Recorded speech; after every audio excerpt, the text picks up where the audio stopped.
My precious brothers and sisters, I am so happy to be with you all and to speak to you about the fruits of the Holy Spirit.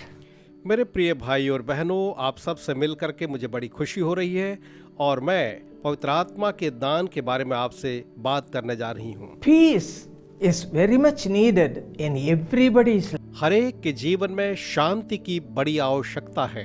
How to have this peace? हम इस शांति को कैसे पा सकते हैं? If you read Isaiah chapter 26 verse 3, it says, those whose mind is stayed on the Lord, they will have this peace. अगर आप यशायाह 26 वचन 3 पढ़े तो वहाँ लिखा है, जिसका मन तुझ में धीरज धरे हुए है, तू उसको पूरी शांति के साथ रक्षा करता है। And those who trust him will also have this perfect peace.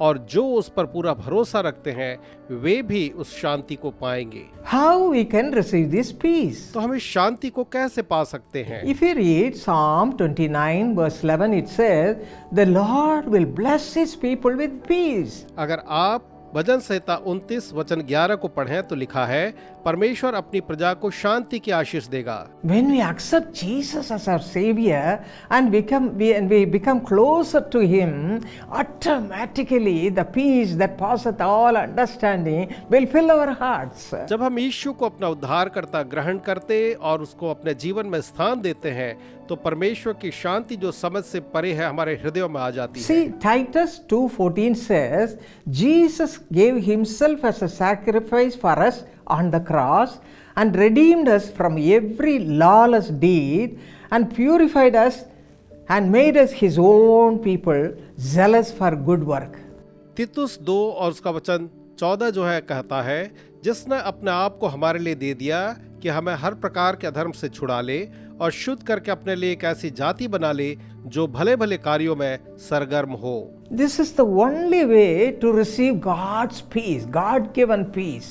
यही एकमात्र तरीका है कि परमेश्वर प्रदत्त शांति को हम प्राप्त करें। When we accept Jesus as our Savior, looking unto the cross where he gave his life for us and shed his blood for us and we become new people. जब हम प्रभु यीशु मसीह को ग्रहण करते हैं और हम उस क्रूस को निहारते हैं जहां उसने अपना प्राण हमारे लिए दिया, तो हम एक नए व्यक्ति बन जाते हैं। When our lives are completely transformed, this peace will come and occupy us. जब हमारे जीवन जो है बदल जाते हैं, यह शांति अपने आप हमारे जीवन पर कब्जा करती है। And secondly, how you can be blessed with this fruit of the Spirit, peace. दूसरी बात, हम कैसे इस आत्मा के फल शांति से परिपूर्ण हो सकते हैं। If you read Philippians chapter 4 verse 7, it says, through Christ Jesus, only through Christ Jesus, no other way, will guard your hearts and minds when we are going through all kinds of worries and cares. Very easily we lose our peace. जब हम इस संसार में कई प्रकार की चिंताओं से गुजरते हैं तो फिलिप्पी 4:7 कहता है कि केवल यीशु मसीह के द्वारा परमेश्वर की शांति हमारे हृदय और विचारों को सुरक्षित रख सकती है। The peace that passeth all understanding comes from the Lord Jesus Christ. यह शांति जो समझ से परे है तब आती है जब यीशु हमारे जीवन में हो। He himself is the peace. क्योंकि वो स्वयं जो है शांति He है। is the Prince of Peace. वह तो शांति का राजकुमार है। So when you are filled with the presence of God, through the forgiveness you get from the cross, the peace will come and fill your hearts. जब आप परमेश्वर की उपस्थिति से भर जाते हैं और क्रूस से अपनी क्षमा को प्राप्त करते हैं तो ये शांति आकर के आपके अंदर भर जाएगी। Nowadays, many young people, even elder people, they lose their peace and say they are under depression. आजकल बहुत से जवान और यहाँ तक कि बुजुर्ग अपनी शांति खो देते हैं और कहते हैं कि वे तो अवसाद में है, डिप्रेशन में है। Worries of this world, इस संसार की चिंताओं में दबे हैं cares of the और lives. जीवन की जितनी भी परेशानियां उनसे दबे हैं। But let me read this verse for you. It's a beautiful verse, Philippians 4, 6 and 7.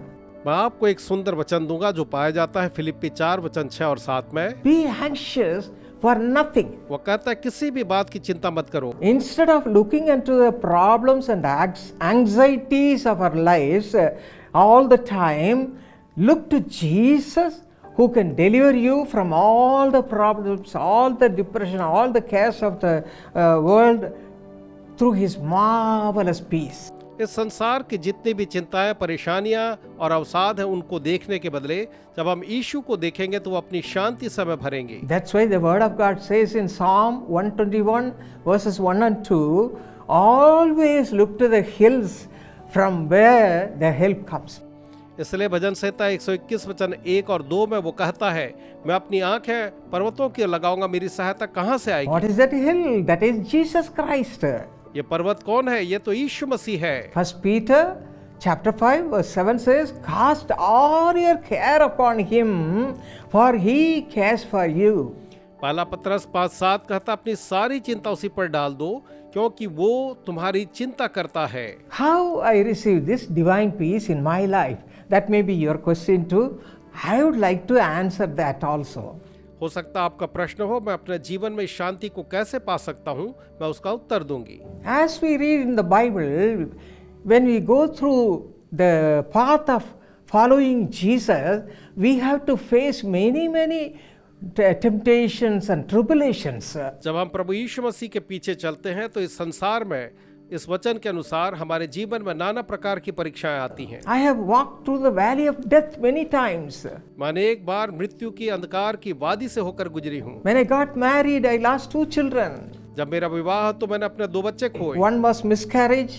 एक तो गर्भपात से था। The second one was stillborn child. और दूसरा जो था मरा बच्चा पैदा हुआ। Oh, people are mocking at me. लोग मेरा मजाक उड़ाया करते In the थे। midst of that, God gave me peace. उन सब के बीच में परमेश्वर ने मुझे शांति दी। How I got the peace? मैंने उस शांति को कैसे पाया? I was looking unto God Almighty. मैं सर्वसामर्थी परमेश्वर को निहार रही थी। My precious Lord Jesus Christ. मेरे प्रिय प्रभु यीशु को देख रही थी। Yes, my Lord will not let me down. हाँ, मेरा प्रभु मुझे नीचा नहीं होने देगा। He has given me the peace. और उसने मुझे शांति दी। He'll surely bless me with children. निश्चय मुझे संतान की आशीष देगा। Yes, my belief was not in vain. और मेरा विश्वास जो था व्यर्थ नहीं गया प्रियो। It gave blessing after blessing. और मैं आशीष के बाद आशीष पाती गई। Yes, through the peace we have in Jesus, we can receive God's abundant blessings. जब हम परमेश्वर की शांति को पाते हैं तो उसके अनंत आशीषों को पा सकते हैं। God gave me the best son, best daughter. परमेश्वर ने मुझे सर्वोत्तम बेटा दिया, सर्वोत्तम बेटी दी।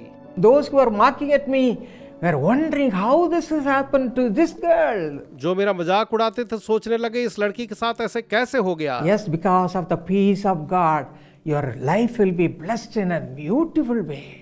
अब परमेश्वर की शांति के कारण से आपका जीवन अद्भुत तरीके से आशीषित होगा। Psalm 23 verse 4 says, भजन संहिता 23 वचन 4 जो है कहता है, when you are going through all sorts of worries and cares, the peace which the Lord has given you will give you comfort and solace in your heart too. जब आप इस संसार की नाना प्रकार की चिंताओं से परेशानियों से गुजरेंगे, यह शांति आपके हृदय को शांति से भर Because देगी। God is our shepherd. क्योंकि परमेश्वर हमारा चरवाहा है। And He will bless us with such a kind of peace that passeth all understanding. और वो हमें ऐसी शांति देगा जो सारी समझ से परे है।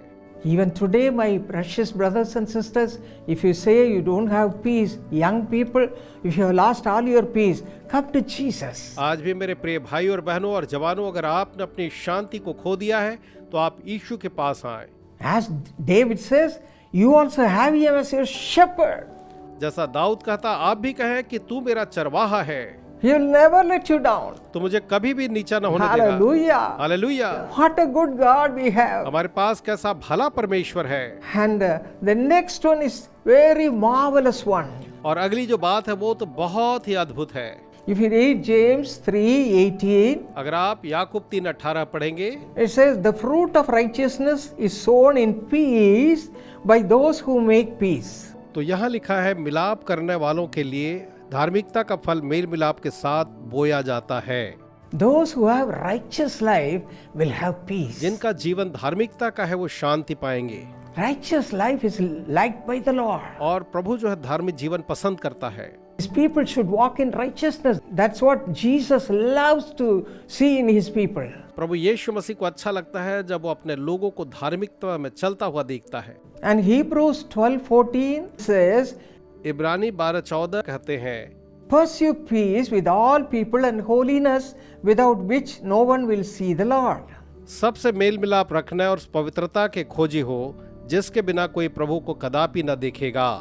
Yes, we have to have a righteous life, then we'll have peace. हाँ, जब हम एक धार्मिकता का जीवन जिएंगे तभी हम शांति को पाएंगे। This is given by the Lord God himself to all the people who walk in righteousness. इस हरेक उन लोगों को प्रभु के द्वारा दिया जाता है जो धार्मिकता के साथ चलते हैं। See, David writes in Psalm 17:15, as for me, I will see your face in righteousness. He writes like that. Dawood जो है वो भजन संहिता 17 के वचन 15 में कहता है, मैं तो धर्मी होकर तेरे मुख का दर्शन करूंगा। And Psalm 85 verse 10 says, both righteousness and peace have kissed each other.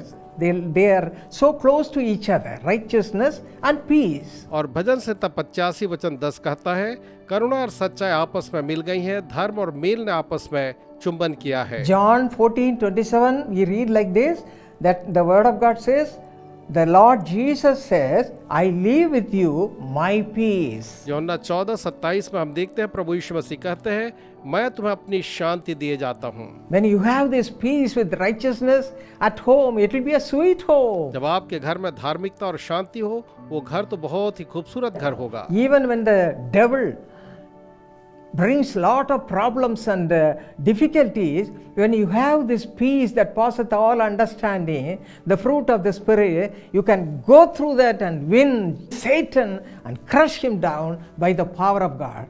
जब शैतान आपके जीवन में नाना प्रकार की परेशानियां लाता है, लेकिन आपके अंदर में ये शांति जो है परमेश्वर की है, तो आप आगे बढ़ करके उसको रौंद सकते और जयवंत हो सकते हैं। That's what we read in Romans 16:20. It says, the God of peace will crush Satan, who is the root cause for all evil, under your feet shortly. यही तो रोमियो 16:20 में कहता है, शांति का परमेश्वर शैतान को जो सारे कष्टों का दाता है तुम्हारे पांव तले शीघ्र कुचलवा देगा। Hallelujah. Hallelujah. When we are filled with God himself so much, we will be having this peace and enjoying the peace, the God-given peace, in a righteous manner. जब परमेश्वर स्वयं आपके जीवन में हो तो आप परमेश्वर की शांति को धार्मिकता पूर्वक आनंद ले सकते हैं। Let me read one verse and close the message. मैं एक और वचन दे करके उसके बाद संदेश खत्म करूंगी। If you read 1 Corinthians 13:10, अगर आप पहला कुरिन्थी 13:10 पढ़ें, you read, that which is perfect has come, that is Jesus Christ. When you are filled with him and the righteousness and the fruit of the Spirit, what will happen?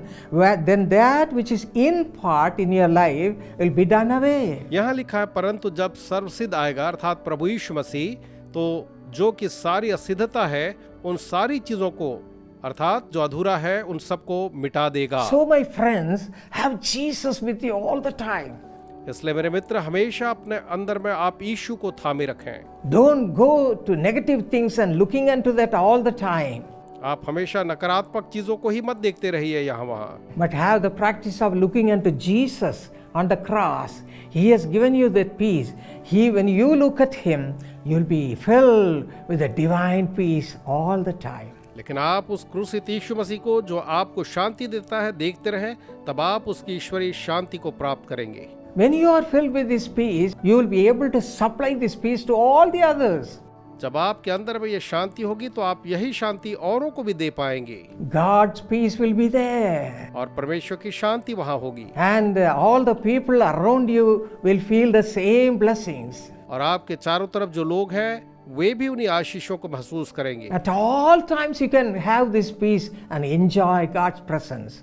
तब आप हमेशा इस शांति के साथ परमेश्वर की उपस्थिति का आनंद लेंगे। What a blessed life to have this fruit of the Spirit, ये peace. कैसा धन्य और आशीषित जीवन है जहाँ आत्मा का फल शांति हो।